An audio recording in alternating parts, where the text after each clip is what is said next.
April is going to be a long month for the Liberal government as it tries to hammer out a deal with the NDP for support for the budget. The NDP, as you said, unveiling its latest proposal today. It comes right from the campaign literature from the NDP from last fall's election. It's all part of the reality of a minority government in our parliamentary system where the third party holds the balance of power.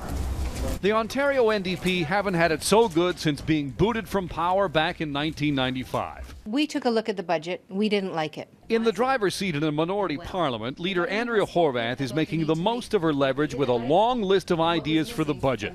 The latest, and supposedly last, is a tax rebate for employers who create jobs. We think that they need to start doing is look at what other jurisdictions are doing successfully to create jobs, which is to reward the job creators. Ever since the PCs refused to support the provincial budget, Horwath has played a long, slow hand, dealing out one proposal at a time. So today, we're adding a few more simple ideas. Like a new tax bracket for the super rich to help pay for taking the HST off hydro.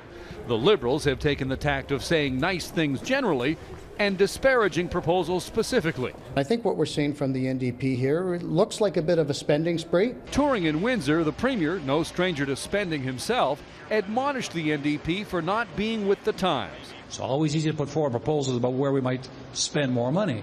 But we find ourselves at a point in our history where we have to rein in new spending. The Liberal NDP courtship has left the PCs without a dance partner. The party says it's the Liberals who want to go back to the polls. They seem to be out there on the campaign trail kissing babies and talking a lot about how much they don't want an election. That usually signals that they do. Without support from the NDP, the Liberal government falls.